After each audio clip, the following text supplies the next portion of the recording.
Welcome to our new moon in Capricorn ritual here at Moon Isles at Gaia Rising. Before we call the quarters, let us prepare our spirits by performing a balancing ritual as Kabbalists do before any great work. So let us close our eyes and imagine a brilliant white light glistening above your crown chakra.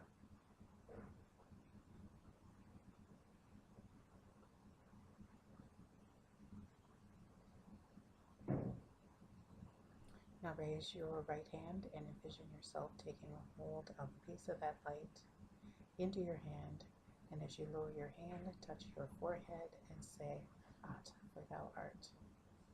Now see the light following your hand to your heart. Touch your heart and say Malchut, which is kingdom. Point your finger to the ground, seeing the light go into the earth. Then take your hand to your right shoulder, touch it, and as you do so, say Vagavura. Now touch the left shoulder, saying Vagadola, and outstretch both arms, saying Olam, Ba'olam unto eternity. Now we can say that our sacred space has been cleansed, and all gathered have arrived and prepared themselves for the celebration. Let us anoint ourselves in love, clearing our hearts and minds for the good work ahead. Before we continue along our path, as is tradition of the ancients, let us invite the guardians of the watchtowers, gods and goddesses, to lend us their energies and to guard our sacred circle. All hail to the element of air, you who are intuition and inspiration, the breath of life, the thread of ideas, to the lords of nobility, spirit of reason, and to the watchtower of the east, the great winged eagle, and the ace of swords. We ask that you join us in our ritual, guiding us along our journey. We bid hail and welcome to East and Air.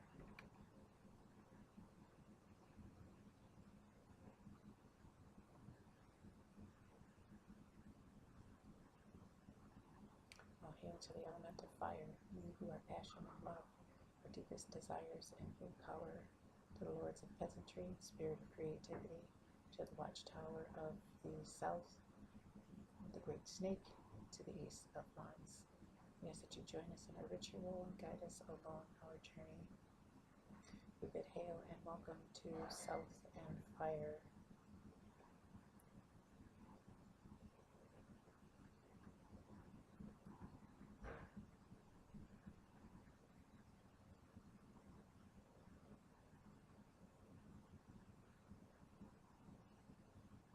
All hail, you watchtower of the west, the power of dreams, the lords of the temple, spirit of emotion and love, to the element of water, to the great gentle dolphin, the ace of cups. We ask that you join us in our ritual, guide us along our journey. We bid hail and welcome to West and Water.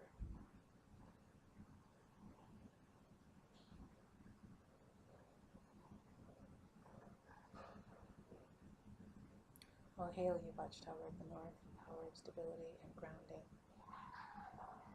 All things worthy, natural, honest, lords of merchants, spirit of possessions, Mother Earth, the powerful buffalo, and the ace of pentacles. We ask that you join us in our ritual and guide us along our journey. We bid hail and welcome to North and Earth.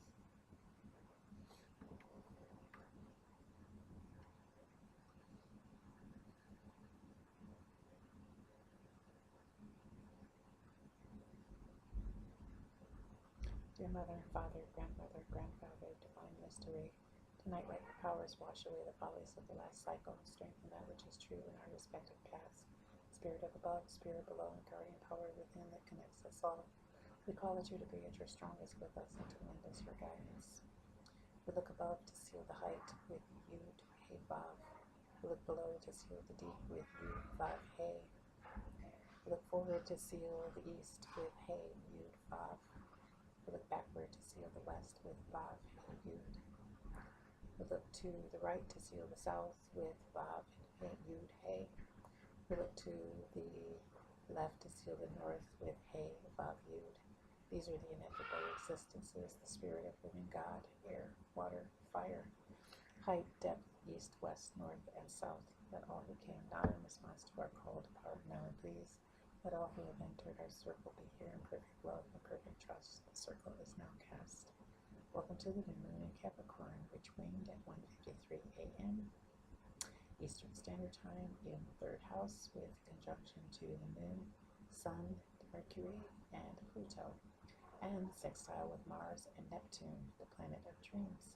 But we'll get to that a little later. First, let's say this is the second time during the course of our calendar year that the new moon has fallen in the sign of Capricorn, as it did so also early in January. We may remember the number 13 was prominent in our full moon of this past month, and we have had 13 new moons during the course of this calendar year. Not uncommon while only having 12 full moons of this calendar year. So the times of the new moons have been possibly a bit more significant during these times, having a slightly greater impact. The moon representing the female archetype, the emotional nurturer in us all, and those unconscious drives that mysteriously seem to lead us to those things within ourselves that we need to take care of, falls within the sign of Capricorn, the sign of reaping and sowing, obstacles and limitations. Capricorn is feminine, cardinal earth. It is the harvest of Taurus's basic raw resources combined with Virgo's nurturing. Cardinal signs take action, charging in to get things done, and seeing as though Capricorn is my ascendant sign, I've always felt a great need to fix people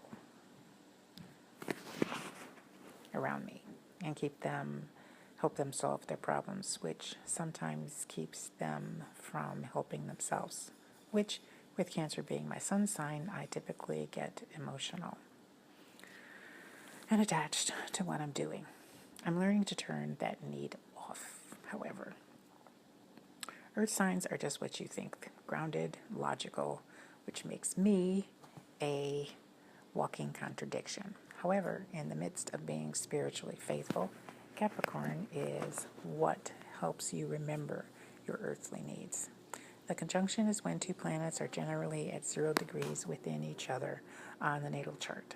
The planets involved determine the meaning and are typically intensely unified in their energies, working together toward a common goal. The planets involved in this conjunction include the Moon, Sun, Mercury, and Pluto.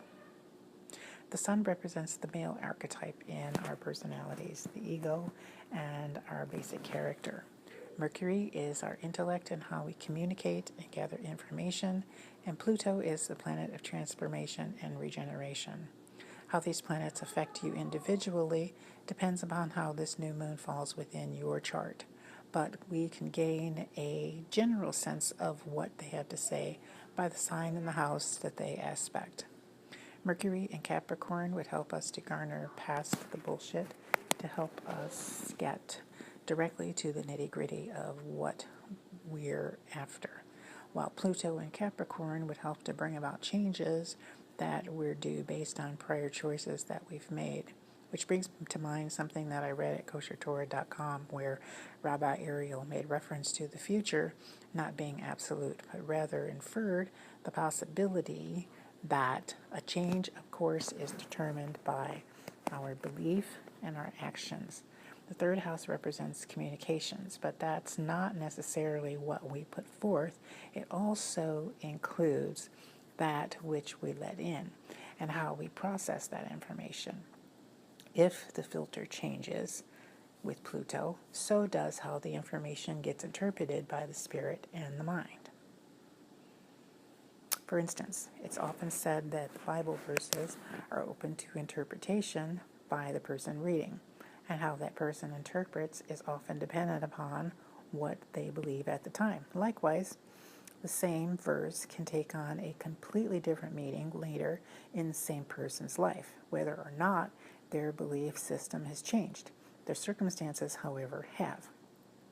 Whether or not you believe in angels, demons, for instance, could change depending on where you are in your life and your level of knowledge, i.e., in my life, my idea of such beings today is quite different than it was 20 years ago, because I'm a different person who has absorbed different information through quite a different filter than when I first heard of such beings. Specifically, the moon in Capricorn allows us to manipulate all ideas and put them to good use. The conjunction with the sun in Capricorn lends for independent thinking and clear vision. Mercury in Capricorn awakens the analytical in our thinking, which helps us to absorb information as we study it. The sextile occurs when planets are at 60 degrees of each other, and it's considered a beneficial aspect. The planets involved give an extra dose of helping hand. Mars is the planet of energy and physical vitality, so we're in a course of study. We'll have the energy to continue when that carbohydrate sleepiness wants to take hold. Neptune is the planet of dreams, and dream interpretation is also an area of personal significance, as the meaning and symbolism in any one person's dream are processed with the same filters spoken of above, just as things you see in your everyday life spark thoughts or memories based upon things in your past. For instance, a song, a movie, even a type of car has specific meaning to an individual. Riding in a Bronco along a snowy night elicits fond memories of a childhood crush for me, and apparently a lasting impression of how love is supposed to work. Pisces represents our belief systems and is ruled by Neptune, the ancient god of illusions and mystery. Mars in Pisces gives us a sense of psychological understanding, and Neptune opens our intuition into all areas of the spirit, occult, religion, and all things mystical. The new moon has the potential to bring great revelations about who we are as spirit beings and helps us set the tone for the coming year. Today in the Hebrew is the Rosh Chodesh, or new moon, first of the month of Tevet.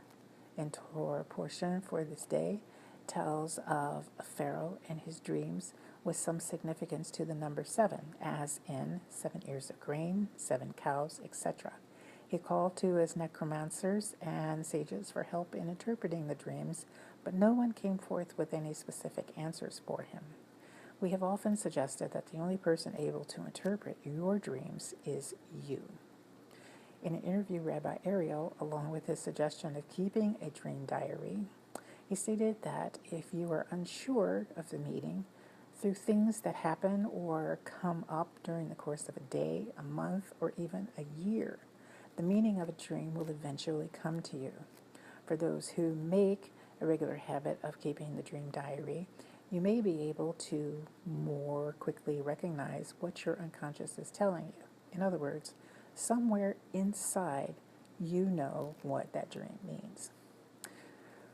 LiveKabbalah.org provides, they feel that luck is going to betray or fail them. They're waiting for the other shoe to drop. They can't believe it when things are going great. A pattern emerges where Capricorn builds something and suddenly lose it all, therefore the need to rebuild from the beginning. The self-fulfilling prophecy that something is going to go wrong sets them up for failure and reinforces their belief system that they cannot rely on luck, only on their hard work. Hence, their industrious nature.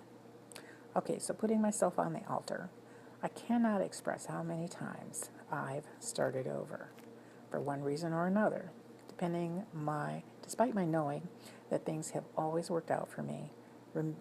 Remembering the teachings from Shambhala, anything that we focus on for more than 30 seconds, we create in our reality. Now, I also believe we can shoot that down and return that with a contrasting, positive thought. But worry and doubt are the absolute enemies of faith. The secret of Tevet is the end is wedged in the beginning, as in final destruction of the temple and the circumstances that led to that final destruction. We today live the result of what we created in the past, whether it be for good, bad, or both. Good from bad or bad from good. Your perspective here. The Hebrew letter associated with the month of Tevet, its ruling planet, is the letter Bet, being a letter of blessing. Bet has a bottom line symbolizing earth and an upper line symbolizing the sky, with a vertical line that connects them together. You are that connecting line, that which you bring to the earth and that which you put forth into the aether from the earth physical. The letter Bet represents the Magi and the 12th path on the Kabbalistic tree of life, connecting the sphere of Keter, which is crown, with Binah, which is understanding. The card, the Magician, in the Thoth Tarot, represents the very act of creation, consciousness, action, and creation. According to Corex.com, he's the symbol for the idea of manifestation, the possibility of making an idea come true. The true self is the meaning of the true will. Know thyself through thy way. Calculate well the formula of thy way. Create freely, absorb joyously, divide intently, consolidate completely. Work thou, omnipotent, omniscient, omnipresent, in and for eternity. The mercurial trump that in older decks bears the title magician or juggler is also the title of the second highest level of spiritual illumination a human soul can attain. Mercury is preeminently the bearer of the wand. It is energy set forth. This card represents, therefore, the wisdom, the will, the word, the logos, by whom the worlds were created. That's from Milo DeQuette's Understanding Aleister Crowley's Thoth Tarot. The sphere of Keter on the Tree of Life represents the will in its quest for oneness. The divine name for this sphere is Echeyeh, translating to I am, and inferring the infinite I will be, making room for future descriptions of what I am becomes. The sphere of Binah, which is understanding, requires the sphere that it sits across from, which is wisdom. This sphere imparts the energies required to comprehend ourselves. It also highlights the area in your life where you must practice persistence and focus in order to succeed.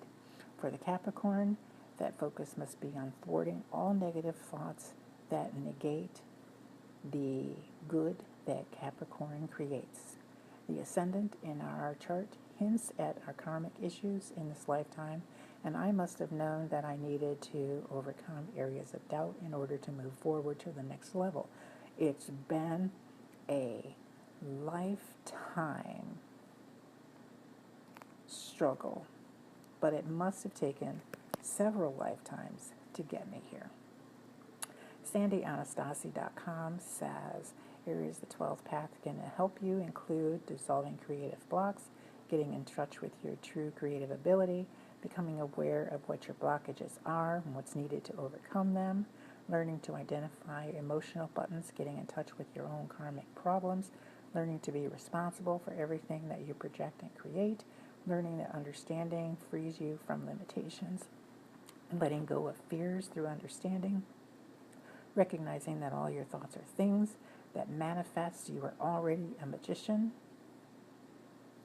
recognizing that emotion powers thought, developing foreknowledge through the activation of the third eye, forgiving yourself, accepting your humanity, astral projection, dream enhancement and understanding, increasing communication with your guides, allowing your higher self to manifest its creativity, being able to clearly recognize cause and effect, seeing the entire picture, being able to see truth, and understanding that there are no rights or wrongs.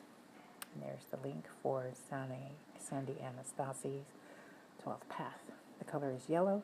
The musical note is E, which translates to me on the standard scale, and 528 hertz on the solfeggio. Totem beings include apes, swallows, and the ibis. And now it's time for our meditation. We do a meditation while tuning into the corresponding solfeggio frequency and focusing upon the card in question. In this case, the Magus, or the Magician, the Magi. The symbolism of the tarot card speaks a language to our individual subconscious to help awaken the energies of the particular path working. So we're going to visualize ourselves within an egg, the color yellow. Retain awareness of the egg throughout the meditation and know that you are safe within it. Look at the trump, the Magus. and be led as to where your focus goes. There is no right or there is no wrong. Allow your mind to take in the images on the card and let your subconscious guide your thoughts. Allow your mind to flow along the chain of ideas that are awakened as you visualize the card. Here's the link for the 528 Hertz that I use. It's an hour long. Please feel free to do this at your own pace. Or please feel free to find shorter versions if that is your preference.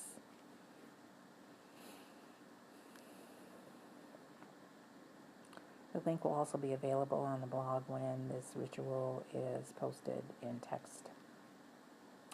All hearts and minds being clear, to the guardians of the north, earth, west, water, south, fire, east, air, spirits of above, below, ancestors, gods and goddesses, father and mother, we thank you for joining in our celebration, and we trust in you to carry forth our wishes and intentions to begin the process of manifestation according to our will and the love that binds us all.